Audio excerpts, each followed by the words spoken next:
Previously on DDFP. Stafford complete. Calvin Johnson to the end zone, fumbles it, and it goes out of bounds. It's ruled a touchback.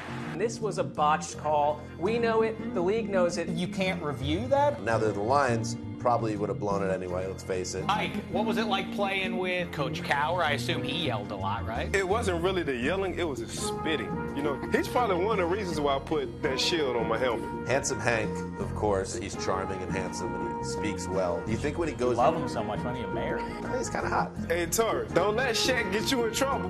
Shaq's not getting him in trouble. I love Torrey Smith. If it all goes down and we have to get these cleats back on, you ain't going to be out there to help him. You don't think I would have your back, MJD? No, we're talking about Torrey Smith. But,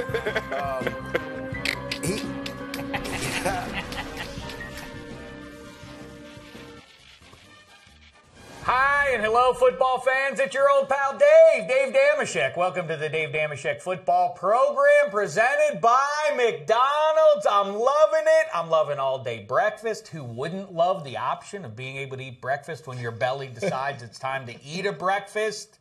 It's America, after all. You know what? The big blue marble needs breakfast whenever you decide it's time for breakfast. McDonald's is there for you. I'm also loving that week 5 is upon us. The Red Challenge Flag pick segment. Handsome Hank still over in the UK filling in for him today. Bucky Brooks, you see him. Well, now you hear him. Mr. Fancy Pants on the Move the Sticks podcast, just like this one, the Dave Dameshek football program, available on iTunes, Stitcher, NFL.com, YouTube. You can give it a watch. Move the Sticks is also on YouTube, around the NFL, so on and so forth. But yes, you've flown the coop now, Bucky, as so many others have. You've left the friendly confines of Studio 66 and flown away to a higher level, haven't you? I mean, I'm a free agent, and so I'm just bouncing around trying to find my way. Shek. Well, you know what? That kind of loyalty, or should I say disloyalty, may result. It may not. We'll see what happens. The Shecky Awards are in the just on the horizon now. You know, end of December, we will hand out the coveted Shecky Award for our favorite ex-football playing guest. You were the front runner at one point. Yeah, but then I got kind of scooted out. You had so many other guys rolling through. Nate Burleson, Big Mike Robb taking the Ike and MJD. Like, I mean, I got to get some minutes. Don't pass the buck. I got to get some minutes. Speaking of the buck and the friendly confine, my Bucks are done for 2015. Another one-game playoff, another quick departure. They got out-aced again. Last year, Bumgarner. This year, Arrieta. But that's in the rearview mirror. I'm looking ahead to pro football. Let's say hello to a guy who covers it on HQ Monday through Friday in the mornings. You see his power rankings. You see his weekly picks on NFL.com. It's Elliot Harrison. What's the poop with you, fella? Hey, man. So Bucky, I think I won the Shecky 2 years ago. Oh, yeah? I didn't get anything. No? Last year. You don't give out hardware? No, last year I won it in a landslide. Mm-hmm. Landslide. Yeah, he did. He really did. He ran away with the fan vote. We put that one to a fan vote. Our favorite non-football playing guest of the year. He won in 2014. You know what I got? What? I didn't even get a can of SpaghettiOs. Are you crazy? Oh, I know this shit, though. Like, you sponsored that. You big time. That's right. You think I can at least get a Big Mac? It should be like $100. Year's supply of Egg McMuffins. Hey, drop us a line. Join in on the conversation. Hit me up at Dameshek. You can hit us up at NFL Now. Kibitz with us. Hashtag DDFP is how you do that. Fellas, there's much to talk about. Like I say, you can see if you're looking at this show rather than listening to it, you can see the Red Challenge flags are on the desk here. That means they may get thrown as we go through the big games of Week 5 here. In the meantime, a matchup that we saw that started the season off, so it's a good place for us to start with this. I've always found it fascinating, and I've noticed some other people out there, some other networks and such, have latched onto this idea as well. But we started yapping about this, I think, 4 years or so ago with Jared Allen and Adam Rank and Handsome Hank. It's fascinating to me to consider, out of the 32 teams, who would win a fight if different, like for instance, you have the Seahawks and the Bengals playing this weekend. That's a big matchup. If a Seahawk and a Bengal Tiger had a fight, who would win that out in the wild? If you had, for like Thunderdome, two mascots entered. Animal Planet. What's that? Like basically like an Animal Planet. Well, but all the mascots of the NFL are not beasts that walk the earth. Some of them are people. Some of them are machines. Who knows? That's why we've decided to put them inside a Thunderdome of our own. It's time for the debut of where 2015 NFL season started. Remember the Steelers and Patriots hooking up when this thing got going? Let's see, in a literal sense, who would win that. It's time for the first edition of the Mascot Matchup. Take a look here.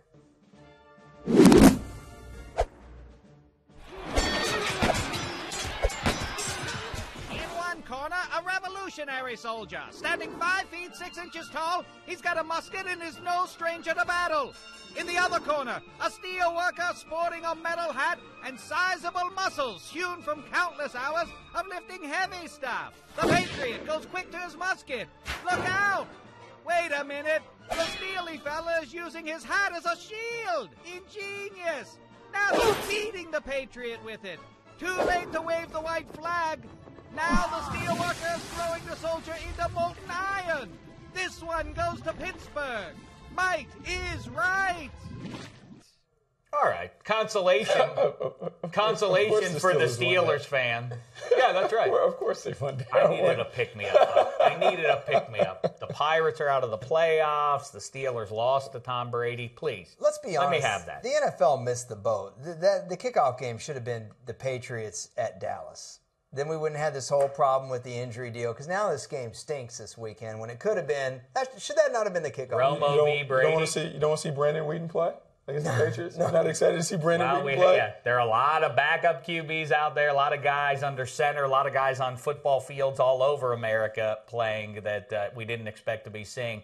Hey, we talk about McDonald's, and it's time for the debut of another new segment. I'm loving it. Going into week 5 here, what do we love? Clint Sterner. I'm going to start with, who are you loving? I'm going to start with you, Elliot Harrison. What jumps out at you here?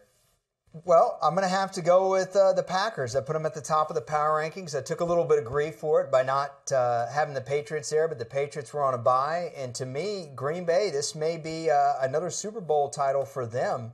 That would be number 5, right? It is. That's a tough call, your power rankings. And I guess I would buy a whisker, give it to the Packers, given that they took care of the Seahawks up there. Mm-hmm. But the Patriots, the Patriots... They look great. They took care of the Bills, although now the Bills have lost to the Giants as well. But, that looked like a great... The Steelers look good, at least when 7 was healthy. That looked like a good team, but they whipped them pretty good in week 1.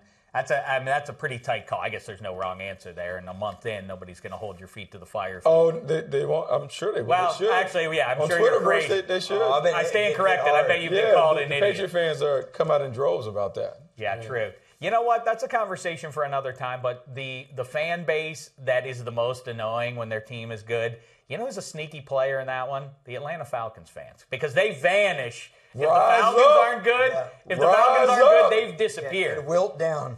Patriots, Seahawks, those fan bases, even if their teams aren't good, they'll still talk stuff. Falcons fans, they just vanish. Like, football. We don't pay attention to football down here. You're disrespecting the ATL. You're disrespecting. The Ravens fans always give me, you hate the Ravens. That's what I always get from the Ravens. I get that from 32 fan bases, including Pittsburgh Steelers fans on occasion. Why do you hate the Steelers? Well, the Steelers. I never heard you say anything negative about the Steelers. Are you crazy, Bucky? I'm being honest. I've never said anything bad. Then why did I pick the Patriots to beat them in week 1?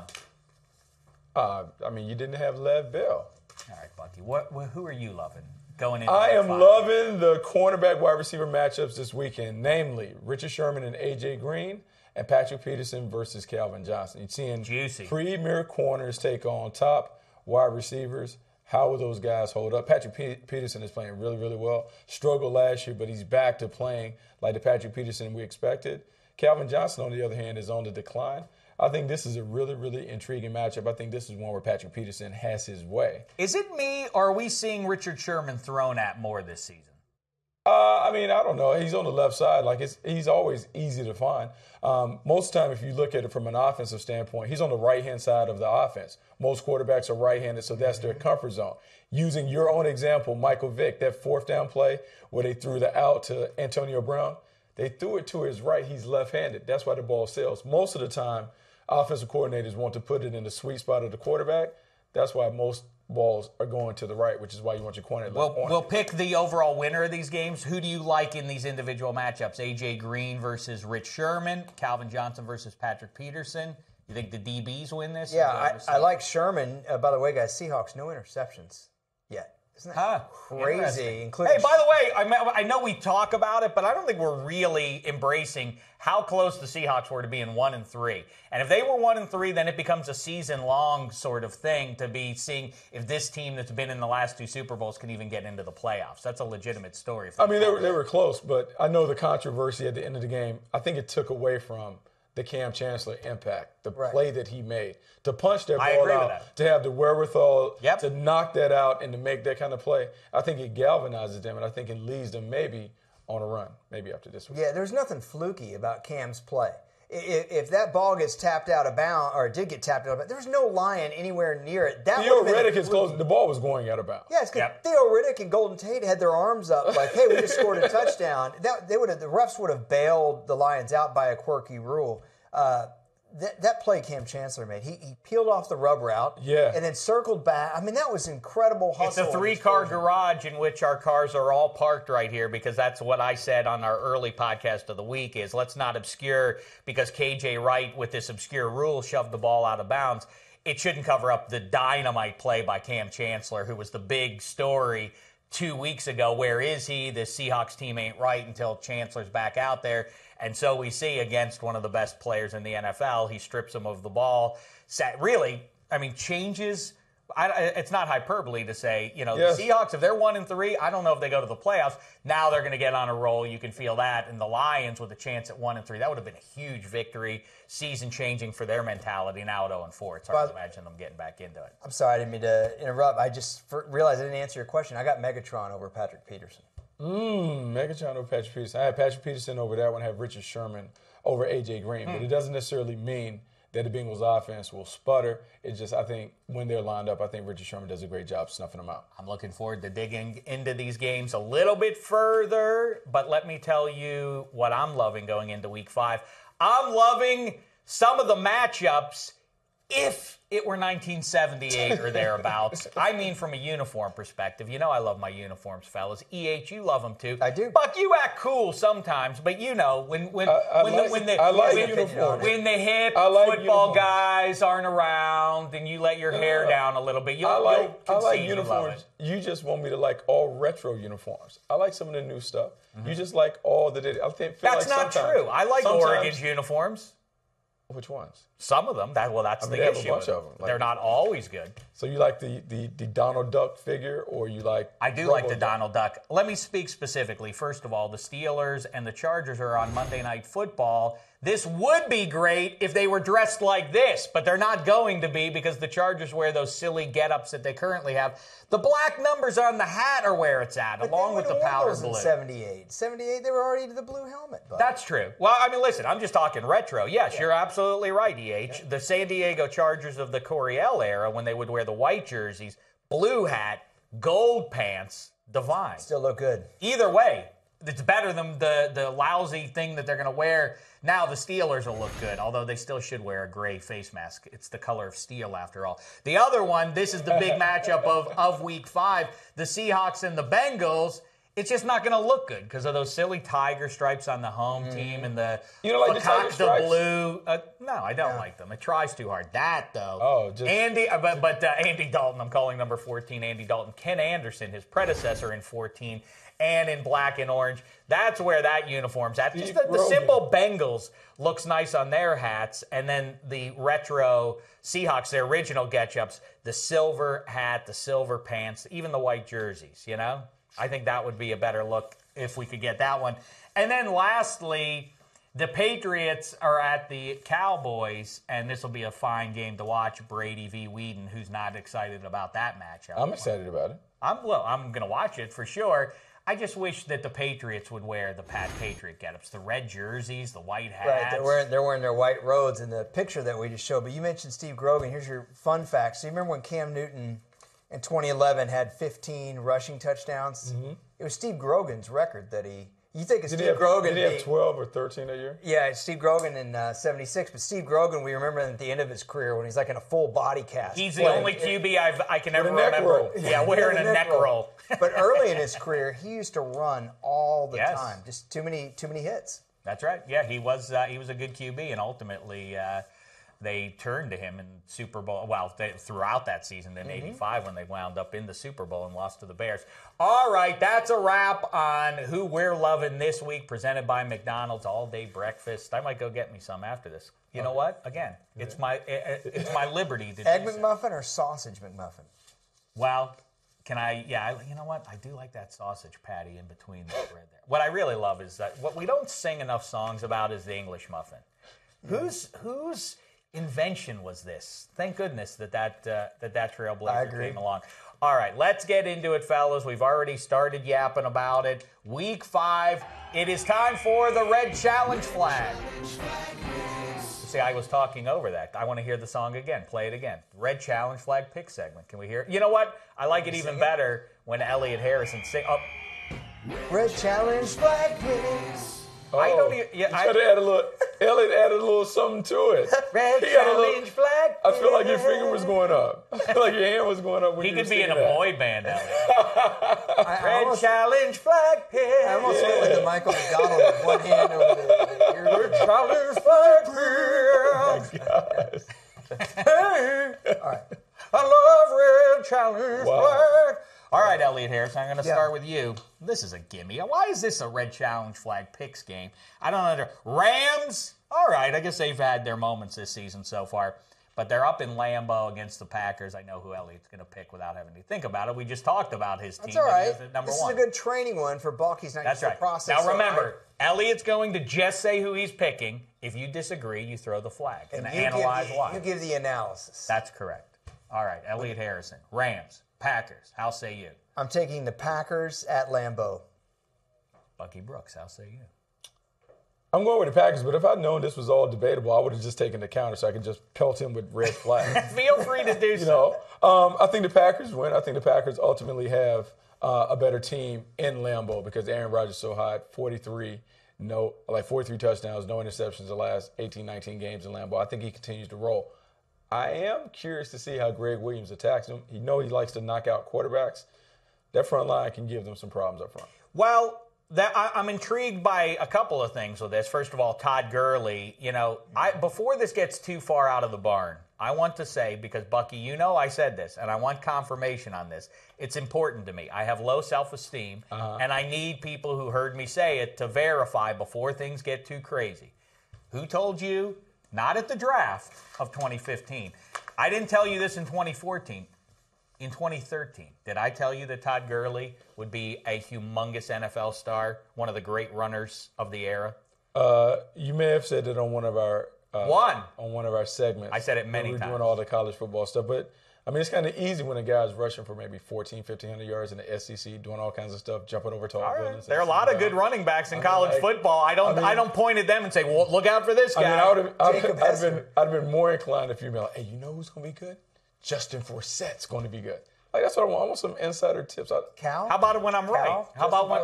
Okay, you're right. You're right with. Yeah, you're right. I'm right. You're right. That's exactly right, and you're both right that the Packers are going to win this game.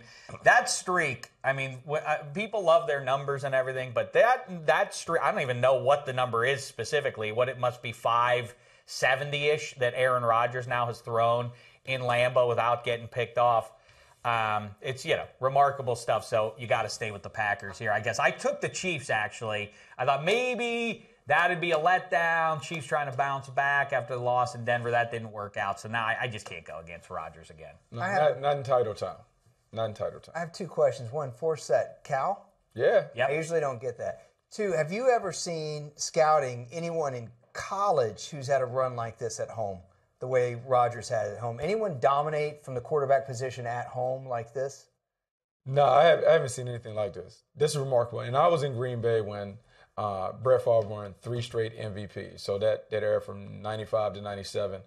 won nearly every game at home. It was a decided home field advantage. They've recreated that in Lambeau now. Aaron Rodgers is phenomenal. I haven't seen anybody play at this level. Before we move to the next game, how big a switch was that from what you know from the people inside the building there? That's a pretty big change, not talent-wise, but from Brett Favre's personality to Aaron Rodgers, that must have been some 180-degree turn to go from a guy that's all charisma. Not that Rodgers isn't entertaining, but, you hear enough about him that he's quiet and standoffish. And a little bit, yeah, because obviously when I'm there, like 95, 96, 97, he's young, he's wild cowboy. Brett Favre is the man at that time. I think with Aaron Rodgers, he definitely has a quieter personality, a little more laid back. Can be prickly because he takes everything very personal, has a big chip on his shoulder, much like Brett, plays the game differently. He has some of that where he can improvise and play outside the pocket, but he's not nearly as reckless with the ball as Brett was. Both are Hall of Fame caliber players. Both guys are guys that we'll talk about for a long time. Aaron just does it in a very methodical way where Brett Favre kind of did it by flying by the seat of his pants. Yeah, and but don't discount. That's the beauty of Rodgers is that he's both. He's efficient. He's on the money and everything else, but he's got some cowboy to him too. That he can, when the play breaks down, he can do some of that Russell Wilson. There's a lot of confidence, and he plays with a lot of confidence. He doesn't mind letting you know that he's the deal. All right, let's get to the big one of the game, the big one of the weekend. We talked about it a little bit. Hawks, Bengals, Bucky. How say you? Bengals. Ooh, at home. EH, how say you? Throw the red challenge flag at him. Let him see how it's done. Yeah! There you go, I'm going to challenge that, Bucky. See, that's fun when you challenge that. Yeah, because Andy Dalton's been playing out of his mind. He is due for a letdown at some point, and he has not faced a secondary like this. And call it a simple analysis, but Seattle's defense really is different with Cam Chancellor. They really are. And Cincinnati, Jeremy Hill hasn't really gotten going yet. He's getting the touchdowns, so people think they see him on the highlight shows, but he isn't playing like he did towards the end of last year when he really went on a run. If they can't get the running game going, I think they're really going to struggle offensively. I'm going to give you a little insider information. I wrote about the Cincinnati Bengals today to post up later. The Cincinnati Bengals under Hugh Jackson are a dynamic offense. Look, they have the most offensive touchdowns of anyone in the league. Andy Dalton is playing at an MVP level. Talking about a guy who has a passer rating over 120 3 straight weeks. Last time it was done, Phillip Rivers did last year. But this is a guy that's playing at a great rate. And the way that you beat the Seattle Seahawks is you have to be willing to take the check down and the underneath throws. Andy Dalton has shown a willingness to do that. Don't be fooled by the fact that he's averaging 10.2 yards per attempt. That's tremendous production, but a lot of that are catch and run throws. That is the weakness of playing, like when you play that defense that they play in Seattle, cover 3, they want you to force down, then they come rally and tackle. I think they're going to be committed to throwing the ball underneath and steal a page from the Patriots and the San Diego Chargers playbook when they defeated the Seattle Seahawks. It's old news, but it's funny that that's how you beat the Seahawks, because when you watch them sitting there on Monday night, the thing that jumps out at you is how much speed they have on defense. They're all over the field, and yet you're exactly right. And really, that as we keep the recurring theme of 2015 are these catch and run kind of plays. That's what offenses are now turning to. It would seem is that they're get it out the quarterback's hands so he doesn't get sacked. Make sure that you put him on the perimeter. The Cincinnati Bengals have only allowed 2 sacks this season. So you're not going to get to Andy Dalton. And then when you look at diversity, I believe their offense is so diverse because you have A.J. Green, you have Mohamed Sanu, Marvin Jones on the outside. Tyler Eifert is like that matchup nightmare. And then you backfield, you talked about Jeremy Hill, his production being down. His production has been down. He does have 7 rushing touchdowns, but they're using him differently. When I talked to Hugh Jackson in the offseason, he said it's important to build an offense around what Andy Dalton can do. If you really look at this offense, a lot of the things are what he did at TCU. A lot of read, option stuff, some quick passes. Giovanni Bernard is a better fit because he played in a shotgun offense in North Carolina. That's why he's getting more touches, more carries. Yeah, you mentioned San Diego and the Patriots beating them last year. Well, San Diego Gates had 3 touchdowns on him. And they've had trouble with the tight end historically. And Eifert, man, he looks like the real deal now that he's healthy. And then the Patriots in the Super Bowl, who's the guy that caught 10, 11 balls? Shane Vereen. Shane Vereen. And Gio Bernard, I think, is the equivalent of Shane Vereen. Well, the thing I like about that Bengals team is, unless it is Rodgers or Roethlisberger or Wilson you're talking about, is that offensive line. You keep your guy clean. I don't know. There are 20, 25 people on the face of the earth that will thrive under those circumstances. You know, the QB, and Andy Dalton's one of them. You keep him nice and clean and give him an extra second back there. He's a little more athletic than people give him credit for, too. Yeah. He's making some plays on the move this year. That's a lot of their big production has been with him leaving the pocket. Speaking of that, Russell Wilson, just sublime. I know the turnovers, and you know, you really have to cut back on those. And he does make bad decisions, but nonetheless, you know, Buck, you've played defense in the NFL. How backbreaking is it when a guy starts doing that? Hey, we got everything covered. We did everything right here, and the guy is just doing whirling dervish nonsense and extending the play and killing us anyway. It hurts you because what you can plan for the scripted plays. You can plan for what they do in the passing game and in the running game. But when Russell Wilson runs around and make plays, kind of flying by the seat of his pants, it's hard, and they do a great job with the scramble drill. You'll see him roll out to his right. All the receivers make their way to that sideline. They make a lot of plays off of that. The one thing about Russell, I don't know if he can sustain playing in such a spontaneous manner because it's a rhythm to the game, and there's no rhythm to what they do on offense. They have three and out, three and out, then a big play. It's hard to sustain it versus good teams. They've been able to win like that. But if they don't have Marshawn Lynch and they're not able to run the ball, this Cincinnati defense is better. If they have a middle-of-the-pack defense, I'm not talking a bad one. If they're just 13th or 15th in the league defensively, they have no chance. But this time, I say that defense does look good. 18-16, the visitors pull that one out. Let's move on. Patriots at Cowboys. No one's taking the Cowboys, are they, Elliot Harrison? How say you? No, I'm still stuck on 18-16. 6 Stephen Hauschka field goals. We'll see. The scores are getting weird with these missed extra points and everything. I love it. I am taking the New England Patriots. Bucky Brooks, how say you? Oh, I'm going to take the Patriots. Tom Brady's angry. He comes off the bus. I think they attack vulnerable Cowboys secondary. However, Greg Hardy comes back. Dials it up. Rolando McClain comes back this week, too. That's right. That defense is going to play a lot better. This is going to be a much closer game than people expect. Funny, Greg Hardy's humility didn't make the trip. I mean, he is what he is. But, here's the thing. Dallas's defense has been pretty good to this point. Now you get a legitimate pass rush. You get Greg Hardy. You get Randy Gregory eventually coming back, Rolando McClain. That defense is going to actually carry the water until they can finally get Tony Romo back somewhere down the line. All right, I'm going to go with the Patriots, of course, too. I keep saying the front seven of the Patriots is quietly pretty good. I think overall that defense is deficient and is going to get exposed at some point. This idea of an undefeated season is going to go away because of that. But, Brandon Weeden, talk about a guy who likes to be clean. He's one of those guys. If you get anywhere close to him, he powers. It's so funny. He likes to attack the middle of the field. He is completing a high number of his passes right down the middle, in between the hashes.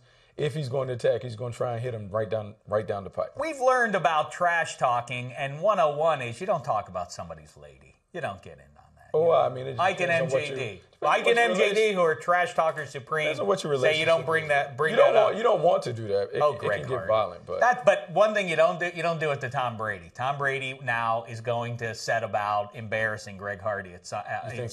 He does it all the time. If you do something like that, he goes after you and shames you at some point during the game. Be on the lookout for that one. Next up, Steelers, Chargers, Bucky Brooks, Monday Night Football. How say you? I'm going to go to Superchargers. The San Diego Chargers get it done at home. Qualcomm. I don't like that, and you're not supposed to analyze it. Now I'm angry with you. Please. Chargers. Throw that thing at him. For me, for everybody. How are you going? I'm going to set it right back down because I agree. I agree. Why? Why so? Why okay, I'll tell you why. Because I said so. It's because Bucky said so. You guys always agree. That's right. San Diego's pass protection is terrible, but Pittsburgh hasn't been getting back there enough anyway. And just that's not true. Not enough, big guy. And just like you were saying with Cincinnati, you talk about him having or a guy having underneath options. Antonio Gates comes back. Danny Woodhead, I swear, every time people talk about Danny Woodhead, it's like little Danny Woodhead. It's almost like they feel sorry for him. This guy's a damn good player. Like a damn good player. Had 138 yards from scrimmage. And by the way, Keenan Allen's had a heck of a year too. Now they have all the weapons coming back. Antonio Gates is a big addition. He now allows Phillip Rivers to attack the middle of the field. Has a nice synergy. Ladarius Green making plays right there. Look, Stevie Johnson, Keenan Allen. Malcolm Floyd's 50. You know, like they have a lot of weapons. Phillip Rivers would be pumped and ready to go. Danny Woodhead is the X factor that you talked about. Danny Woodhead out the backfield could have a big, big game. And also for the Steelers, how comfortable are you really allowing Michael Vick to let it rip? You've heard Antonio Brown talking about the rhythm and timing is off in the passing game. It can't be a Lev Bell game only. They have to be able to pass the ball. Well, that's where I disagree, as a matter of fact. I think that Le'Veon Bell does need to be leaned on even more than he was in the Thursday night game a week and a half ago. That's what it's. You know what? The Chargers have no feel for me. That sort of plagues them. It seems like that's sort of true of the Chargers for the last decade, right? That they, like, the first 6 or 8 weeks, it's sort of like, what are they? They lose games. They're like, well, they lost to that team, and then they win games, and oh, wow, the Chargers they have no feel once again to me. I think the Steelers, I don't know. What do I don't know. He's taking the Steelers. I'm taking the Steelers because of the pieces. They have Antonio Brown, and they have Le'Veon Bell, and I'm going to rely that that'll be enough. I have a question for you. As a Steeler fan, why not put D'Angelo Williams and Lev Bell back there at the same time? And why not have D'Angelo Williams have a little bit more workload? Did you want to see that? Why? Oh, by the way, take the game off Mike Vick. Take it off of it. Listen, I talked about that at great length. Why did Todd Haley go away from 26 in overtime when he was killing the Ravens? But not just 26. I mean, why not get D'Angelo Williams more involved? Why can't you? Because this is the lament of the average Steeler fan. And people say, oh, you don't understand football. Why can't you put two tailbacks on the field in NFL football in the 21st century? You can, but you're inviting the blitz to come because most of the time with your tailbacks, those guys aren't blockers. So they don't want to have to deal with guys that are coming in faster than them to run over them on the way to the quarterback. Ideally, you would like to have someone who can be stout, whether it be a blocking tight end or a fullback or a back that is known for blocking. You don't want to have both guys. Because, look, when you have Bell and Williams are both fine in pass pro. Bell is that's cool, but now great at what happens when you have those guys on? That means, are you going to take one of the wide receivers off the field? Are you going to take Heath Miller off the field? You talk about a mismatch. If you just go with a pro set and they're on either hip of the QB, what do you do as the defense? The linebackers are in a lot of trouble matchup-wise. Maybe they're going to play nickel because they're going to say that you're probably not going to run out of that formation because who's going to be the lead blocker? Is Lev Bell going to block for D'Angelo Williams? Is D'Angelo Williams going to block for Lev Bell? No, so they're going to play pass. So now when you add that extra defensive back in, the advantage is a little neutralized, negated, because now you have a DB playing against Bell as opposed to a linebacker. I think you actually hurt your offense when you put two running backs on the field in Pittsburgh's case because I think they get Martavis Bryant back this week, right? That's right. Yes. You see Martavis Bryant, Antonio Brown, Marcus Wheaton. Look, even DHB has played well. You taking one of those explosive guys off the field to kind of put in either way, just having Williams to spell him more would be nice so that he comes out and he can be explosive like this. I think this is the week that Le'Veon Bell gets off here. He hasn't exploded just yet as good as he looked against the Ravens. Next up, Saints at Eagles. Two teams, lots of sorrow in the two cities in which they play because of the way they've played. Elliot Harrison, how say you? I am going with Philadelphia Eagles. All right, Bucky, how say you now? Man, if I got Elliot picks, I would have pegged him. I would have pegged him because I would have gone opposite just to go opposite. Just to do it. I want what's in your gut. I don't want that, you don't have to be, well, you know what, that's not true. I would have liked you to have thrown the red challenge flag. I would have liked to throw a flag. I'm going with the Eagles. I'm going with the Eagles because their backs are against the wall. Chip Kelly has to push his chips into the middle of the thing. He has to come up with a great game plan and attack this defense. Offensively, they've been really scattershot, not running the ball as effectively as they have. I look for Ryan Matthews and Darren Sproles to be big factors. And they're young receivers. Someone has to step up. They've been having to lean on the veterans, Riley Cooper, Miles Austin. I don't like that combination, but I think they have to find a way to put someone on the field who can be productive to help Sam Bradford. It hasn't been Nelson Aguilar for the No, indeed. No, it hasn't. He's not a natural number one. That's the one thing that I'll say. He's a nice complimentary piece. I liken him to Reggie Wayne when he came out, but remember, Reggie Wayne was the apprentice to Marvin Harrison for nearly a decade before he finally ascended to the role. Nelson Aguilar is more comfortable being a complimentary piece. And even with Jordan Matthews, they don't have a true number one receiver. There's no one in the passing game that defensive coordinators say, oh, my goodness, we need to make sure we double team them. So without that fear, they can commit more people to the run game and play more man-to-man, which takes away a lot of those easy throws that offense gives you. Hear me now, believe me later, fantasy owners. Jordan Matthews, 2 touchdowns on this day. Maybe so, but I just want to piggyback one thing. They may not have somebody to double team, but they got back into that game against Atlanta in the second half when they got Darren Sproles out there for more than half the plays, because he can be a nightmare for linebackers trying to cover him, and he can break it. I wish they would use him more. He can. You know, the thing about it, and thinking about the Saints would know him better than anybody. I think if they do bring out a heavy dose of Darren Sproles or Ryan Matthews, I think you have to commit your double team to Sproles and dare them to throw it outside. Aguilar, Matthews, those guys haven't consistently proven that they can win against one-on-one. I'm willing to lock them up and take away Darren Sproles and force Sam Bradford to throw the ball outside. 24-20, home team gets it. Congratulations to the Eagles. Wrap it up with this one, fellas. The Cardinals are at the Detroit Lions. Who'd I start with last time there? Bucky Brooks. You start this one. You're taking the Lions. Yeah, I'm taking the Lions. They have to get off the mat. Look, they played really well on defense against the Seattle Seahawks. Say what you want to about the Seahawks offensive line. I feel like Terrell Austin did a great job of crafting that game plan. I think they get back on track. Offensively, that is where they need work. Matt Stafford has to have a big game. They got to find a way to do it. You watch this. You know what's going to happen here? I have a feeling Elliot Harrison is going to make that red challenge flag fly like a Carson Palmer pass to Larry Fitzgerald. Fly, red bird, and red flag, fly. Go ahead. I'm taking the Lions, man. We're all taking the Cardinals. Lions get off the I'm taking the Lions, too. Yes. I mean, we're all taking the Lions. Why are you taking the Lions? Well, I want Elliot to go first. This is a gut play for me. This is a desperate team. 0-4. Their defense, their front four, man, played great. Mm-hmm. I know Seattle offensive line is. You know what? You line up and play who's on your schedule. So I'm not going to blame Seattle's ineptitude up front for the Lions being good in the front four. And man, Ziggy Ansah, I tell you what, man, he balled in that second half. I think that Detroit at home, they're a desperate team. They got to be ticked off. How about just winning a game because you're mad?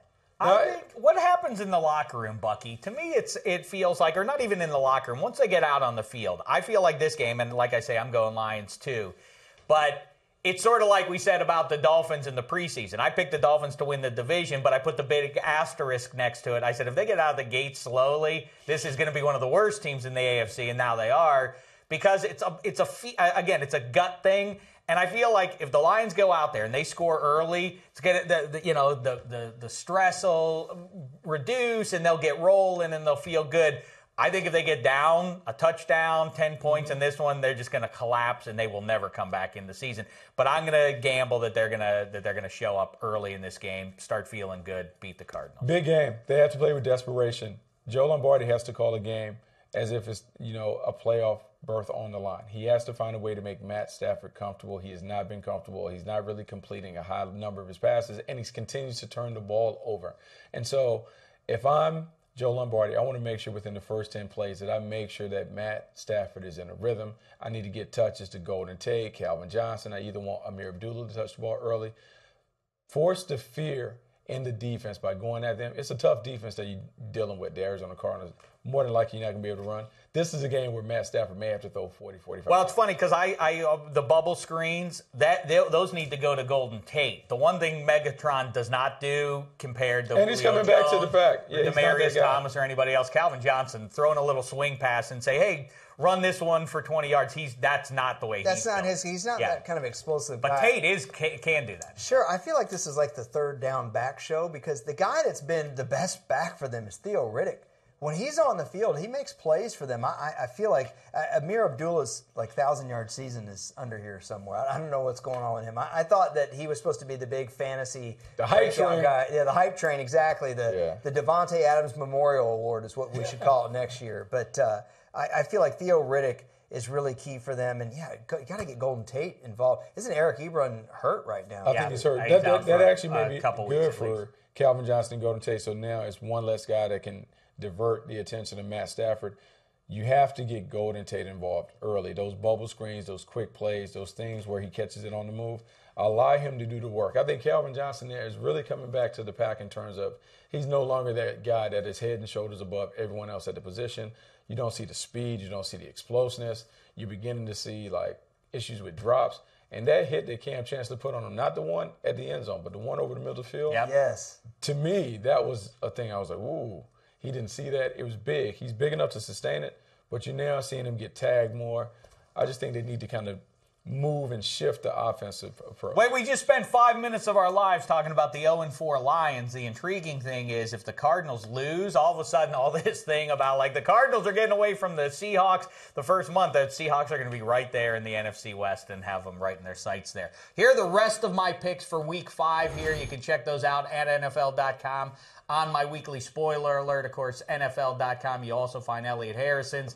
I'm going, if you're listening to us on Friday or Saturday, maybe I look bad here, but I think the Texans, waiting for the Clowney and Watt explosion. When are these two going to take off already? Chiefs handle at home, finally get a win there. Falcons over D.C. Buccaneers versus Jags in the ugly uniform bowl. I mean, what a terrible sight that's going to be. Jameis Winston will scratch one out there. The Jags, though, have been showing up this year, except against the Patriots. Browns at Ravens. I'm going to go with the Ravens there, but they have a bad habit. Only if Johnny Football shows up. Week after Pittsburgh, they have a bad habit of not showing up, Harbaugh's teams, except that they had the extra few days to get ready. Right. That's what saves them there. Bills at Titans, I'll go with the Bills. Broncos and Raiders. Boy, I really struggled with this one. Will behind the glass, though, convinced me. He's a Raiders fan. He convinced you to go the other way? He made me. He said, absolutely not. You cannot say the Raiders. He made you go the other way? He made me do it last week, and I was right initially. I said, you watch, the Bears win this one. The Raiders are young. They won't show up for a game like this, and the Bears will get them. And Will talked me out of that one. What am I doing? Why am I listening to Will again? I don't know, but I'll go with the Broncos to get the 5-0.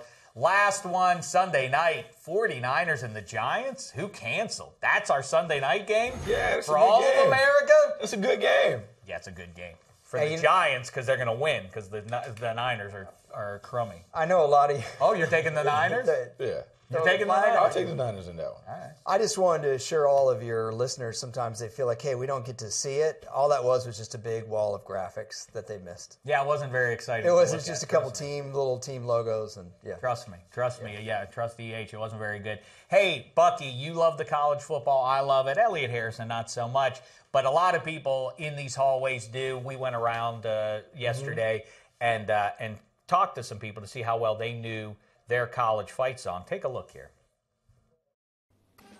Hey everybody, college football's back. We're really excited about it. Even people who talk about pro football for a living, people like MJD. Hey MJD, why don't you go ahead and sing the UCLA fight song? We are the mighty Bruins, the best team in the West.